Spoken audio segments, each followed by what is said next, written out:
Olá, no vídeo de hoje eu vou falar sobre ter o controle. Se eu tiver o controle da minha ansiedade, eu vou ter mais saúde, mais equilíbrio e mais disposição. Esse é um tema que muitas pessoas que sofrem de ansiedade possuem, uma crença que as pessoas têm a respeito da ansiedade, e eu vou mostrar para vocês que em algumas situações isso não é a melhor estratégia. Ter o controle muitas vezes faz com que você aumente a sua ansiedade a longo prazo, ao invés de você equilibrar-se mais. Bem-vindo ao canal, eu sou o professor e psicólogo Paulo Antônio Almeida e aqui é um espaço para você crescer, desenvolver, ter mais saúde e disposição e reduzir a ansiedade, a depressão e ter mais qualidade de vida. Comente aqui no canal as suas necessidades, o seu ponto de vista, as suas observações e vamos fazer crescer essa comunidade para que mais pessoas sejam impactadas e nós possamos ajudar uns aos outros cada vez mais. Bem-vindo ao canal. Muitas pessoas acreditam que se eu estiver no controle, eu posso evitar a ameaça que eu percebo. E a gente sabe que a ansiedade muitas vezes já está relacionada à minha preocupação excessiva, à minha imaginação, a alguma coisa no futuro que eu acho que não vai ser agradável para mim.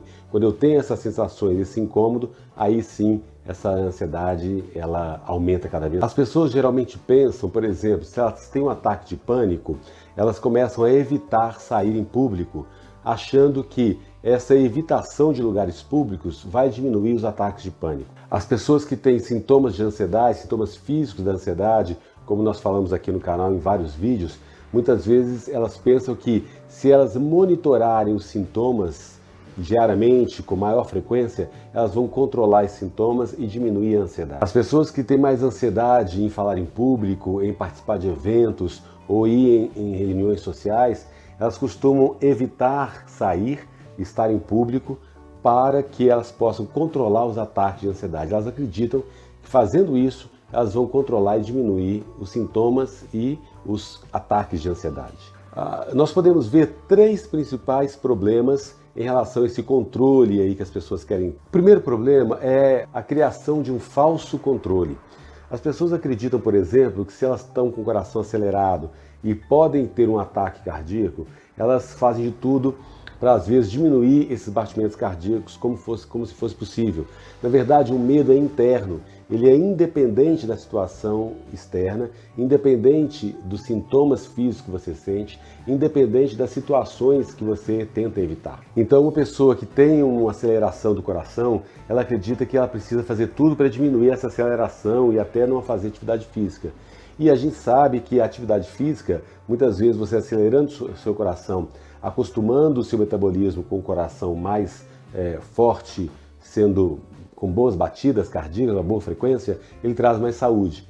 Então, o medo está mais interno do que... O segundo problema é a dependência de respostas de controle que tem uma má adaptação, mal adaptativa. Porque como você quer ter o controle, você quer fazer alguma coisa que tem uma resposta rápida, que diminua a sua ansiedade com muita rapidez. E aí você vai fugir da situação, você vai evitar, você vai querer buscar uma segurança, uma reassegurar-se em algum aspecto, né, que muitas vezes você acha que está fugindo do seu controle. Então muitas vezes você pensa, nossa, eu vou levar esse medicamento na bolsa, porque se eu tiver algum mal-estar, alguma ansiedade, algum pânico, eu tenho esse remedinho aqui e eu uso, né? Mas na verdade isso pode aliviar no curto espaço de tempo, mas no espaço longo de tempo, durante meses e até anos que pessoas sofrem disso, essa ansiedade ela continua ali latente e se apresentando em vários momentos da sua vida. E o terceiro problema é uma preocupação excessiva, porque você quer tanto ter o controle da situação, ele fica um objetivo diário, você fica muito focado nesse ter o controle, quase que o tempo todo. E aí isso transforma-se numa preocupação excessiva, como que eu vou controlar se eu sentir falta de ar, se eu tenho um batimento cardíaco, se as pernas tremerem, se eu ficar tonto, se eu ficar com vontade de desmaiar. Ou seja, esses pensamentos ficam muito na cabeça, ruminando, e aí nós vimos já em outros vídeos que essa ruminação, essa preocupação excessiva, ela aumenta a sua ansiedade a longo prazo. Comente aqui no vídeo quais estratégias de curto prazo você usa para controlar a sua ansiedade. Comente a gente, compartilha, para a gente bater um papo aqui e descobrir quais são as estratégias, quais que você acha que funciona e quais que você acha que não funcionam. Algumas ideias de controle que as pessoas têm são o seguinte: por exemplo, eu procuro uma pessoa que vai me trazer segurança, e é aí que eu vou me sentir menos ansiosa, ansioso, porque eu estou com essa pessoa. A curto prazo, isso pode até te ajudar, uma companhia para você ir ao shopping ou algum evento específico. Mas só que o fato de essa pessoa estar com você te dá falsa segurança, falsa ideia de controle. Mas quando você está sem essa pessoa, a ansiedade volta. Então você não tratou a raiz da ansiedade. Você fez apenas uma atadura ali, você colocou apenas um esparadrapo. Mas a dor, a ferida continua. Tem pessoas que dizem assim, eu não faço nada, apenas deixo a ansiedade se extinguir. Né? Nós já falamos aqui no canal que muitas vezes aceitar os sintomas da ansiedade, esperar que ela passe, porque ela dura de 20 a 30 minutos, é uma das indicações eficazes, porque você sabe que o sintoma ele não dura muito tempo.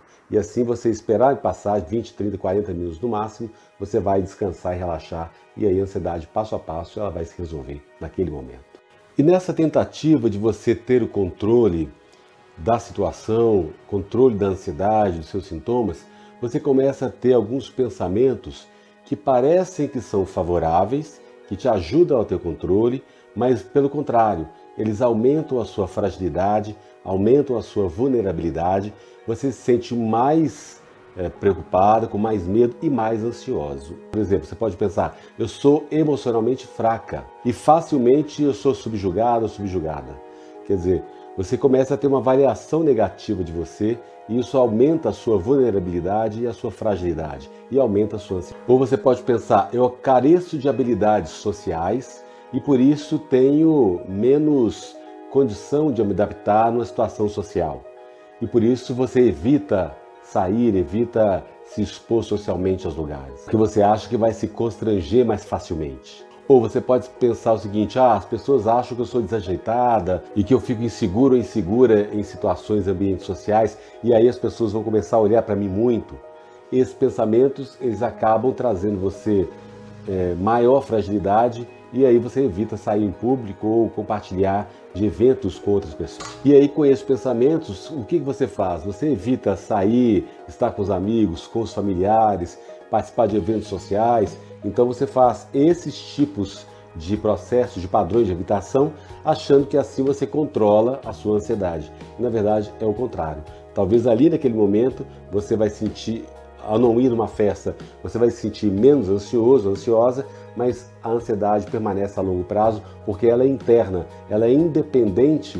E aí você pode pensar em levar medicação sempre com você, ou você vestir roupas largas para as pessoas não verem que você está transpirando, que você está aí com tanto suor pela sua tensão, pela sua ansiedade, ou você tentar formar uma imagem agradável sua, mostrar um rosto sempre sorrindo, e aí você perde a espontaneidade, você perde a interação, porque você quer mostrar que você é forte, que você é saudável, e isso parece ser um controle da ansiedade, mas na verdade você não está tratando o coração da ansiedade, que é esse desconforto, essa preocupação, esse medo incorporado dentro de você. E você pode ainda ter outras respostas de enfrentamento pensando que isso vai te ajudar a controlar a ansiedade. Do tipo, você fica falando para você mesmo, se convencendo de que você não fez nada de constrangedor e que não vale a pena você ficar ansioso porque você não tem culpa de nada, responsabilidade de nada. Né? E, na verdade, isso claro que é uma verdade, mas esse tipo de pensamento que parece um controle, ele na verdade está dizendo aí que você não acredita muito nessa sua afirmação. Muitas vezes você pode pensar em distrair, pensar em outra coisa que não seja a sua ansiedade e que por um pouco tempo funciona. Essa distração ela é uma técnica que pode trazer um alívio rápido, imediato, mas que permanece a ansiedade a longo prazo com você. E você pode ter uma autocrítica muito elevada, falar para você mesmo ou para você mesma, nossa, você é muito idiota por ficar ansiosa, você tem uma autocrítica muito elevada, né? Você é muito bobo, muito boba, que bobagem é essa? E na verdade não é bobagem, é legítimo. A ansiedade faz parte de nós mesmos. E aí vale a pena você respeitar esse seu sentimento, lidar com ele passo a passo, pouco a pouco, para se livrar desse sintoma a longo prazo. E como sempre falo aqui, psicoterapia, medicação, atividade física, meditação e outros procedimentos que você possa tomar, que são muito válidos e que gradativamente vão reduzir a sua ansiedade e te trazer mais bem-estar e felicidade. E ainda outra forma de enfrentar é você achar que a sua preocupação ansiosa ela vai te ajudar. Por exemplo, você pode ficar pensando que o seu marido ou a sua esposa podem te deixar porque você é ansioso.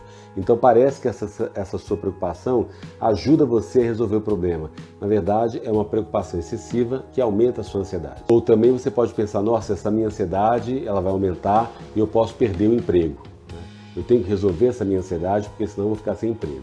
Quando você faz isso, você está tendo uma meta-preocupação, uma preocupação excessiva que aumenta a sua ansiedade. Ou você pode pensar, nossa, eu estou preocupado ou preocupada com minha filha de 8 anos, ela pode seguir a mãe ou herdar da mãe a ansiedade, pode ser tão ansiosa quanto a mãe ou tão ansiosa quanto o pai. Né? Porque aí você fica ruminando esse pensamento de que seu filho herdou essa ansiedade de você. E parece que é um controle, que você está tentando resolver a questão, mas na verdade você só aumenta a sua ansiedade. Então uma das questões importantes, gente, para vocês compreenderem é que o pensamento ansioso, a ansiedade, ela tem o foco nessa preocupação excessiva. Ela tem o foco na probabilidade da ameaça, do perigo acontecer. A pessoa fica muito alerta, muito focada, com muita atenção, com uma hiperatenção no perigo, na possibilidade da ameaça realmente pegá-la de surpresa. Por isso ela quer controlar sempre. E para você cuidar disso, o que você precisa fazer? Mudar esse seu tipo de pensamento para uma avaliação mais realista do que está acontecendo, com fatos e evidências. Por exemplo, se você tem um problema cardíaco mesmo, físico, orgânico, não vale a pena você fazer atividade física de esforço. Então, qual a solução que você tem para resolver essa sua, muitas vezes, falta de atividade física? É substituir isso por movimentos mais leves, mais suaves, né? E não ficar pensando que você pode morrer a qualquer minuto ou qualquer hora porque você tem um problema cardíaco. Que o problema cardíaco ele pode se resolver com medicação, com outros tratamentos médicos, né? Agora, se você tem a preocupação excessiva, a sua ansiedade cresce, isso só se prejudica. E aí vale a pena você focar em soluções evidentes. O objetivo, então, de você tratar e curar a sua ansiedade é você deixar uma ansiedade intensa, causada muitas vezes por um foco na ameaça, nos perigos, nos sintomas físicos da ansiedade, para uma ansiedade mínima, com foco nas evidências, na solução de problemas, na probabilidade realista dos desfechos, na sua capacidade de enfrentar, sair de uma ansiedade intensa, onde o seu foco está na sua vulnerabilidade, e está na sua incapacidade de enfrentar as situações, está no sentimento de impotência que você tem pessoal, para uma ansiedade mínima, onde você tem um foco na sua capacidade de enfrentar os problemas, na sua capacidade de solucionar circunstâncias que são desafiadoras. Então esse é o trabalho de redução da ansiedade. E não você ficar buscando controles de curta duração, que na verdade não trazem benefícios a longo prazo para você. Então o processo de tratamento da ansiedade, ele tem uns 4 principais pilares. Primeiro, é diminuir a tendência de você achar que o pior desfecho, a pior coisa vai acontecer com você. Então, diminuir um pouco esse pensamento mais catastrófico que você tem. Também diminuir a ideia da sua incapacidade, ou seja, se acontecer alguma coisa ruim, a ideia de que você é incapaz de lidar com isso. Isso é preciso ser tratado, porque você precisa mudar isso para se sentir mais forte, mais capaz, menos vulnerável. E também a sensação que você tem que a ameaça e o perigo, eles são mais prováveis de acontecer do que os momentos de segurança. Então é preciso que você caminhe na direção de acreditar que a sua capacidade de enfrentar a ansiedade, a sua diminuição da sua vulnerabilidade e você acreditar que os momentos de segurança são maiores do que os momentos de ameaça e perigo. Esses são os pilares do tratamento da ansiedade que precisa ser realizado para diminuir os sintomas físicos, emocionais, psíquicos, mentais e espirituais. Então, por exemplo, você que pensa que um desfecho pior pode acontecer, que há uma alta probabilidade da ameaça, você pensa o seguinte: provavelmente eu vou ter um ataque de pânico em determinada situação, a empresa está enxugando e provavelmente vou ser demitido em breve por causa desse enxugamento, ou as pessoas vão me achar estranho numa festa, num evento, então é melhor não ir. Então, esse foco no desfecho mais ameaçador, mais perigoso, precisa ser modificado. Ou você tem uma ameaça, você imagina que a ameaça ela é exageradamente mais grave do que pode acontecer. Então você pensa, nossa, se tiver um ataque de pânico, eu vou parar numa emergência do hospital porque eu posso ter um ataque cardíaco, uma parada cardíaca e morrer. Ou, será uma das experiências mais humilhantes da minha vida, eu não vou suportar essa humilhação. Eu nunca vou encontrar amor e vou viver para sempre uma vida solitária e infeliz.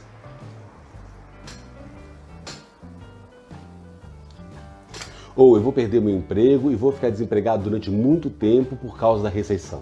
Vocês veem que são pensamentos, crenças de que a ameaça ela é muito grave e o desfecho é muito grave. Outro aspecto é você pensar o seguinte, olha, uma suposição de impotência. Eu não vou ser capaz de lidar com essa situação. Eu não vou ser capaz de lidar com uma dificuldade futura. Por exemplo, eu não sei o que fazer nas reuniões, eu não consigo mais, nunca mais vou falar em público, eu não tenho confiança em mim, eu sou descuidado e com certeza cometo meus erros sempre. Minha habilidade para procurar emprego é muito ruim, eu sempre causo uma má impressão na primeira entrevista de emprego. Então vocês veem que são pensamentos, são estruturas de imagens, de frases que são muito negativas e destrutivas. Bem, outra característica é você deixar de perceber situações de segurança em algumas ocasiões.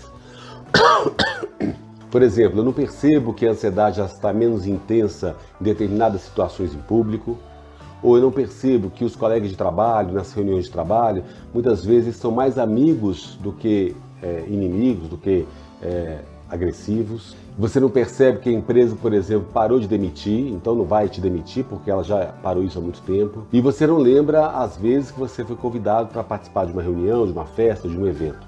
Isso apaga da sua memória, porque você está mais focado no perigo, na ameaça, no pior desfecho possível. Então o tratamento da ansiedade, para você eliminar esses erros de você querer ter o controle a curto prazo, é você justamente normalizar esses pensamentos tão destrutivos, tão ameaçadores. Você verificar que, na verdade, esse tipo de comportamento, de pensamento, de forma de ver o mundo, ele é equivocado. E eles são os principais responsáveis pelo aumento da sua ansiedade. E aí você identificar quais são essas crenças, esses pensamentos, e você reunir evidências de que isso que você está pensando ou percebendo não é tão intenso assim, não é tão verdadeiro assim. E aí você diminuir essa tendência a catastrofizar as situações. Cada vez que você consegue mudar a sua percepção, é um passo para você reduzir a sua ansiedade e passo a passo, quanto mais você diminuir essa sua percepção de tragédia, de ameaça, porque aí você corrige o pensamento mais distorcido, a sua percepção, e você pode mudar internamente a sua visão de mundo e assim ter mais paz interior para enxergar o mundo de uma forma mais amena, mais leve e com menos ameaça e perigo para você. É importante você entender que o mecanismo da ansiedade, ele tem um gatilho que dispara essa ansiedade em você. Então, um evento que você não quer ir, uma exposição em público, ou um conflito com algum familiar, ou falar em público também que te gera ansiedade, ou do nada você já tem uma ansiedade instalada, medo de perder emprego, a questão financeira, a pandemia, todas essas questões, uma doença talvez que você teve física, elas geram desconforto e podem ser gatilhos que desencadeiam a ansiedade em você. O que acontece é que esses gatilhos, quando você já tem uma predisposição à ansiedade, você tem uma ansiedade instalada, você enxerga como uma ameaça muito maior do que ela é na realidade. Então, às vezes, você vai fazer um exame, por exemplo, e a pessoa pede um exame de sangue normal para verificar se você tem algum descontrole hormonal. Você já pensa, nossa, ele pode achar que é um câncer que eu tenho. Então, você vai fazer um eletrocardiograma, você já pensa, nossa, vai dar que eu tenho algum problema do coração, um problema cardíaco grave. Quer dizer, há uma predisposição sua em exagerar os fenômenos de uma forma muito negativa, muito ameaçadora, que traz muito perigo para você. E quando acontece essa sensação, essa distorção, a ameaça cresce, os seus sintomas físicos, emocionais, mentais, eles aumentam muito e aí você fica mais ansioso. E aí o que você vai fazer? Você vai buscar controlar isso, né? Você vai buscar controlar a ansiedade, para reduzir a ameaça, você vai buscar segurança, colocando um remédio na bolsa, no bolso, ou evitando sair em público, ir a uma festa, evitar conversar com alguém, porque você quer, a curto prazo, reduzir essa ansiedade que aumentou muito. E aí você se sente mais preocupado e impotente em lidar com aquela situação. E aí você vai tentar controlar, e quanto mais você tenta controlar, mais a ansiedade aumenta. E é isso que nós precisamos combater, por isso que o vídeo chama o maior erro, é você tentar controlar a ansiedade sob esse ponto de vista, a curto prazo. Você precisa fazer uma estratégia a médio e longo prazo. Então, nosso objetivo no tratamento da ansiedade é desligar esse programa do medo, esse programa da ameaça, da percepção muitas vezes do perigo com muito exagero, com muita força. E aí, para você normalizar essa situação, se sentir mais tranquilo. E como você pode fazer isso? Mudar os seus pensamentos, suas crenças, para você se tranquilizar. E aí, como eu sempre falo aqui no canal, gente, acompanhamento de um psicólogo, de um médico é essencial. Você fazer psicoterapia, meditação, que ajuda demais, porque a meditação vai te trazer mais equilíbrio mental e físico, e com isso você tem mais tranquilidade para enxergar o mundo à sua volta. A atividade física é essencial, porque a atividade física traz uma movimentação hormonal que te gera mais equilíbrio, você começa a ter mais bem-estar e começa a enxergar a realidade com mais leveza, menos peso. E além das medicações, chás e outros procedimentos que eu falo aqui sempre no canal. Então fique ligado, porque realmente você vai vencer a ansiedade a partir do momento que você reconhecer que a sua visão, o seu foco está muito aumentado para o perigo e para a ameaça e que as coisas não são tão perigosas assim. Estamos vivendo uma pandemia que é terrível, hoje dia 6 de março, a pandemia tem matado muita gente no Brasil, mais de 1.800 pessoas por dia, de acordo com os dados estatísticos, então realmente é muito terrível. Mas vamos alimentar a esperança de que a vacina vai vir em quantidade suficiente para a população brasileira. Quando eu alimento essa esperança, eu diminuo as minhas preocupações, as minhas ruminações, e eu posso ter uma vida mais equilibrada dentro do possível. Ninguém é perfeito, a ansiedade nunca vai acabar por completo, mas você pode reduzir bastante. Se você ainda não assinou meu canal, por favor, assine aqui, dê um like, comente, compartilhe, clique no sininho para receber as notificações, porque eu posto vídeo todos os dias às 20 horas. E vamos acompanhar aqui com seus depoimentos, seus comentários, porque todos os depoimentos ajudam uns aos outros a crescer o canal e a crescer também a qualidade de vida das pessoas. Um grande beijo, até o próximo.